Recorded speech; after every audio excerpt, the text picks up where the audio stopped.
आओ बूझें आज पहेली, मन को है ये सूझा।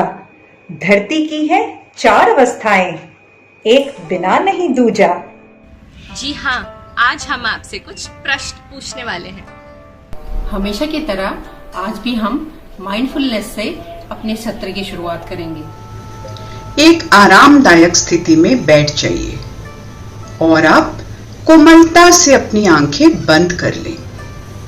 अगर आंखें बंद करने में परेशानी हो तो आप आंखें खुली रखें और नीचे की ओर देख लीजिए। अब एक लंबी गहरी सांस भरिए और अपना ध्यान आसपास की आवाजों की तरफ लेकर जाइए। कुछ आवाजें दूर से आती प्रतीत हो रही होंगी, कुछ पास से। अब अपना ध्यान अपने सांसों की तरफ लेकर जाइए। आती जाती सांसों के प्रति सजग हो जाएं। अगर ध्यान भटके तो फिर से अपना ध्यान वापस इन आती जाती सांसों पर लाइए। अब अपना ध्यान अपने बैठने की स्थिति की ओर लेकर आइए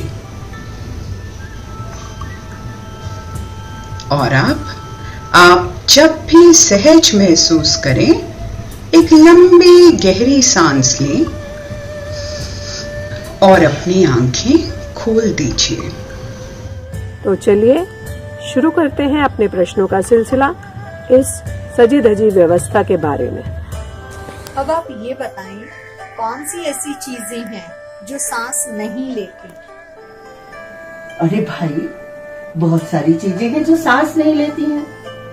ये देखो, ये मेरा टीवी का रिमोट, और ये देखो टीवी, और तो और ये देखो मोमबत्ती, ये भी सांस नहीं लेती है। और ये लकड़ी, और लकड़ी के ऊपर बैठा हुआ ये मेरा मोर। अब कुछ ऐसी चीजों के नाम बताओ जो सांस तो लेते हैं पर घूम फिर नहीं सकते और हमारी बातों का उन पर कोई प्रभाव नहीं पड़ता। हाँ भाई, ये सांस तो लेते हैं, जैसे कि ये पेड़ पौधे, पर ये घूम फिर नहीं सकते और हम कुछ भी कहें उन पर कोई प्रभाव नहीं होता। अब कुछ ऐसी वस्तुओं के नाम बताओ जो सांस लेते हैं, हमारे कहने का उन पर प्रभाव पड़ता है परंतु उनमें समझना समझाना नहीं। बड़ा ही कॉम्प्लिकेटेड क्वेश्चन है। अच्छा, जरा सोचने दो। वो तो पशु पक्षी और कीट पतंगे हैं जो सांस भी लेते हैं और एक जगह से दूसरी जगह भी पहुंच जाते हैं। जहाँ तक जीव जंतुओं के समझने की बात है, हम निश्चित तौर पे नहीं कह सकते कि उनमें समझना समझाना होता है। अब कुछ पालतू जानवरों को ही ले लो, जैसे तोता, मैना, बिल्ली, कुत्ता। हम इन्हें जब कुछ सिखाते हैं तो ये सिर्फ इंस्ट्रक्शंस ही तो फॉलो। नाम बताओ जो सांस लेते हैं, हमारे कहने का उन पर प्रभाव पड़ता है तथा वे समझ सकते हैं और समझा सकते हैं। इसमें तो बस हम और आप ही हैं और संसार के सारे लोग जो आपस में बातचीत करते हैं और उनका दूसरों पर प्रभाव भी पड़ता है। यदि कोई बात उन्हें समझाई जाए तो वे समझ भी पाते हैं और दूसरों को समझा भी पाते हैं। इसका मतलब तो ये हुआ कि हमारे चारों ओर धरती पर जो कुछ भी है उन्हें चार श्रेणियों या चार अवस्थाओं के रूप में पहचाना जा सकता है। और उनमें क्या क्या विशेषता है यह भी जाना जा सकता है। मुझे प्लीज एक बार फिर समझाओ ना, थोड़ा और क्लियर करो ना। तो बताइए नीरू जी, क्या है ये अवस्थाएं? तो चलिए पहले चार प्रकार की अवस्थाओं को समझ लेते हैं। पहले प्रकार की अवस्था जिसमें मिट्टी, लकड़ी, लोहा, ये सब चीजें आती हैं, ये हमारे पदार्थ अवस्था कहलाती है। दूसरे प्रकार की वस्तुएं जिसमें पेड़ पौधे, घास फूस, झाड़ियां आदि शामिल हैं, ये सब वनस्पति जगत की श्रेणी में आते हैं। तीसरे प्रकार की वस्तुएं जिसमें कीट पतंगे, पशु पक्षी इत्यादि आते हैं, ये सभी जंतु व्यवस्था कहलाते हैं। और चौथी अवस्था है मानव अवस्था, जो चल फिर सकते हैं, सांस ले सकते हैं और जिनमें निश्चित रूप से समझने और समझाने की प्रक्रिया भी होती है। 1, 2, 3, 4 इस तरह हम पूर्ण प्रकृति को 4 समूहों में बांट सकते हैं। चलिए चर्चा करके देखते हैं कि एक अवस्था अन्य अवस्थाओं के लिए कैसे उपयोगी है।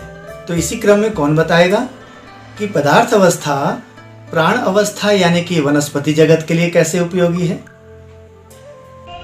हवा, पानी और मिट्टी वनस्पति जगत के लिए उपयोगी है, यानी पेड़ पौधों को बढ़ने के लिए सूरज की रोशनी और पानी चाहिए और मिट्टी में ही तो ये उगते हैं।